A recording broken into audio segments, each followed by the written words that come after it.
समय आने पर माता देवकी से एक पुत्र का जन्म हुआ। बच्चा बड़ा प्यारा था, तो उस समय बच्चे का नाम रख दिया कीर्तिमान।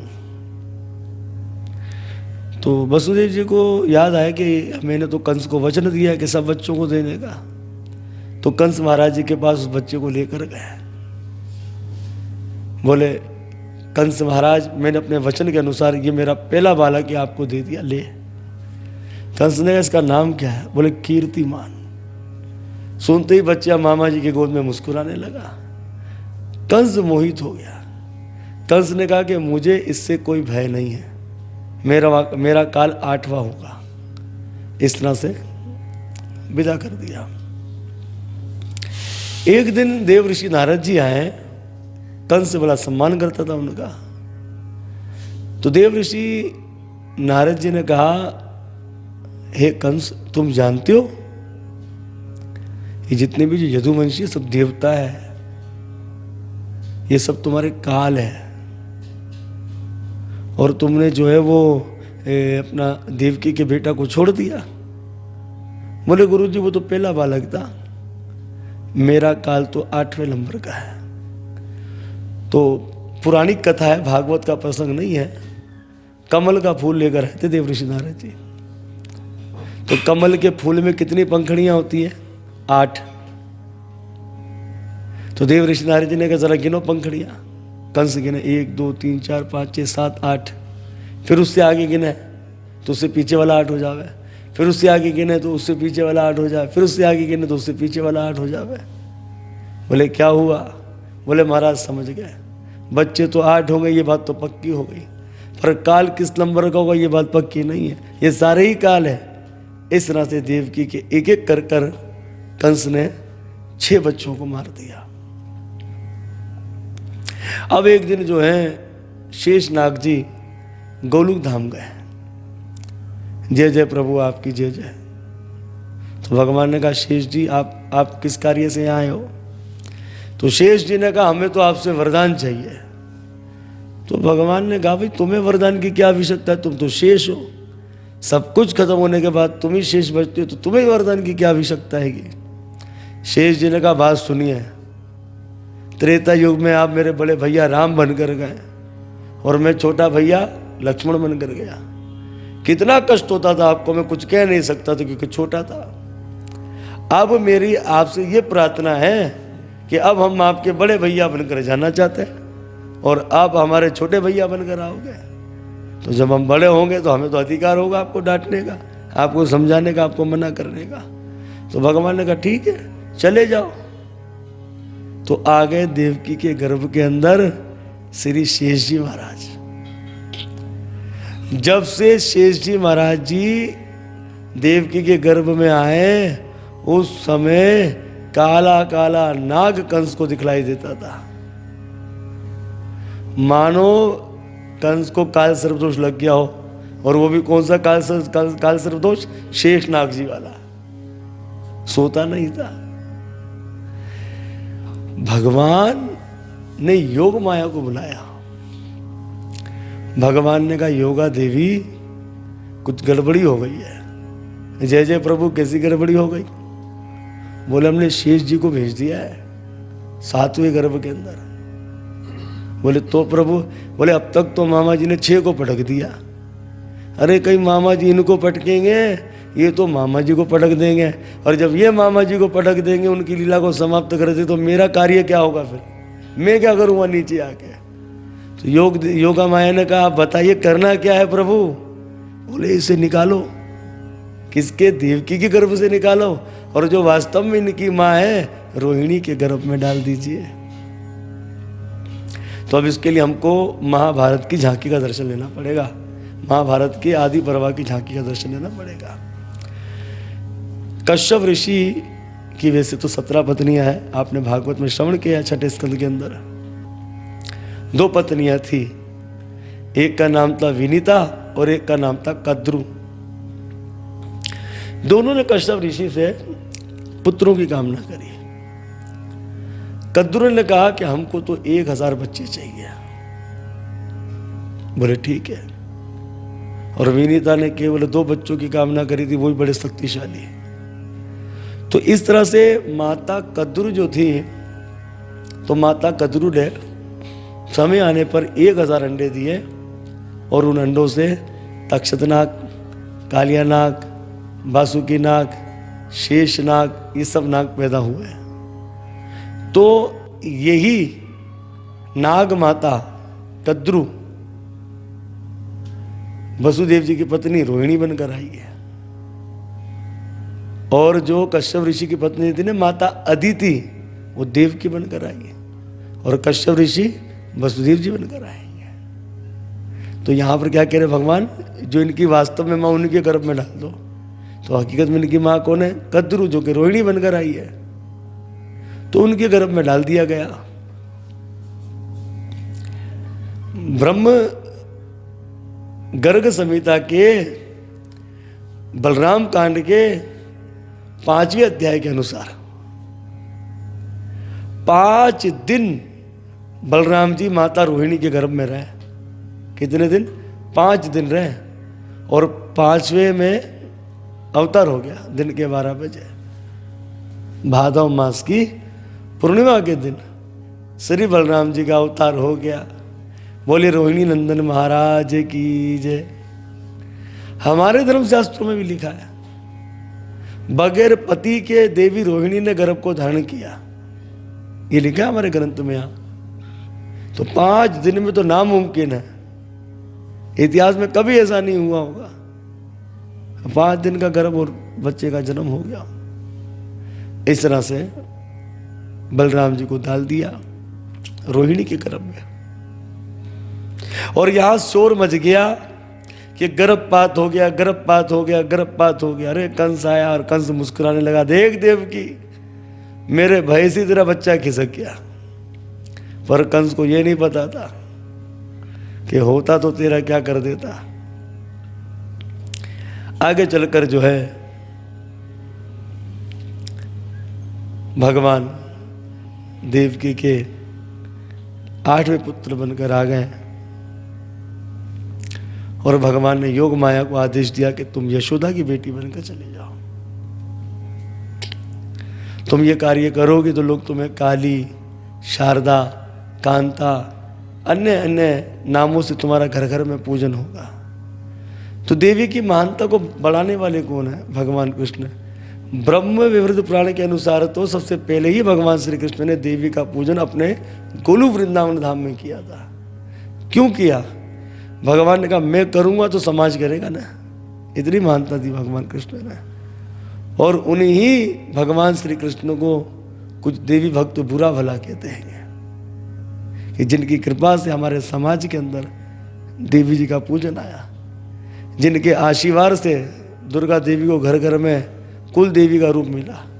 और उसी कृष्ण को क्या करते हैं? निंदा करते हैं ये लोग, बुरा भला कहते हैं। तो भगवान कहते हैं ना गीता में कि मूर्ख अज्ञानियों के लिए मैं कभी प्रकट नहीं होता, उन्हें तो मैं अपनी माया के द्वारा घसीटता ही रहता हूँ, कभी उत्तम आधम योनियों में फेंकता ही रहता हूँ। वो समझ नहीं सकते कि मैं कौन हूँ।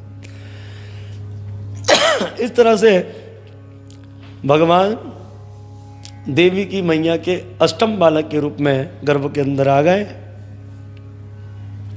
और अब माता देवकी के मुख पर तेज बढ़ गया, बहुत तेज निकलता था इनके मुख से, तेज बढ़ गया। अब हुआ ये कि जो कंस हफ्ते में, महीने में, 15 दिन में आता था कारागार के अंदर, वो अब नित्य देवकी का दर्शन करने के लिए आने लगा। क्योंकि अब इसे विश्वास हो गया कि मेरा काल आ गया, क्योंकि इससे पहले मैंने देवकी के मुख पर इतना तेज नहीं देखा है। तो अब मुझे यकीन हो गया कि मेरा काल आ गया है। इतना तेज निकलता था भगवान श्री कृष्ण के आने से देवकी के गर्भ में कि पूरा कारागार जगमगाता था, इतना तेज निकलता था। इस तरह जब भगवान गर्भ में आए तो उस समय गर्भ स्तुति हुई। तो पहले स्कंद के 2 अध्याय के अंदर देवताओं ने जो है गर्भ स्तुति की। गर्भ स्तुति क्यों आती है कि भागवत में, रामायण में क्यों आती है? क्योंकि एक समय क्या हुआ कि गर्भ भगवान के सामने अपने आप को कोसने लगे। बोले प्रभु मेरी तो बड़ी निंदा की जाती है। बोले गर्भ तो दुखों का घर है। अरे जितना कष्ट नरकों में नहीं होता उतना तो गर्भ माँ उतना कष्ट तो माँ के गर्भ के अंदर होता है। प्रभु मुझे तो बड़ा अपमानित किया जाता है। अरे भगवान ने कहा चिंता ना कर, जब मैं तेरे पास आऊँगा ना, मैं तेरे अंदर आऊँगा तो तेरी तारीफ होगी, स्तुति होगी। तो आज कर रहे हैं देवतागण भगवान की स्तुति, और स्तुति में भगवान को सत्य ही सत्य कहा गया है। सत्यव्रतम सत्य परम सत्य योनि निहतम च सत्यम, कि प्रभु आपका वचन सत्य है। आपने हमें कहा था मैं आपके कष्टों को दूर करने के लिए अवतार लूँगा। हे सत्य स्वरूप, हम आपको बारंबार नमस्कार करते हैं। तो गर्भ स्तुति की। तो अब समय आता है भगवान के अवतार का। तो भगवान के अवतार का वर्णन पहले स्कंद के 10वें स्कंद के 3रे अध्याय में आता है। भागवत में तो लिखा है कि अश्वनी तारा था, रोहिणी नक्षत्र था, सूर्य चंद्रमा अन्य सब नक्षत्र क्या थे? ग्रह शांत थे। पर गर्ग संहिता के गौलोक कांड के 11वें अध्याय में लिखा है भादव मास था, कृष्ण पक्ष था, रोहिणी नक्षत्र था, हर्षण योग था, वृषभ लगन में थे, अष्टमी तिथि थी, आधी रात का समय था और बुधवार का दिन था। बुधवार का दिन था। तो भगवान कंस के कारागार में अवतारित हो गए। बोलो भक्त वत्सल भगवान की जय।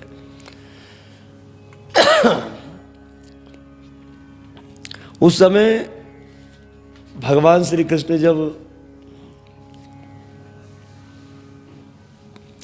कंस के कारागार में प्रकट हुए चतुर्भुज रूप में, तो जितने पहरेदार थे वो सो गए और हथकड़ियां बेड़ियां थी वो क्या हुई? खुल गई। उस समय भगवान ने कहा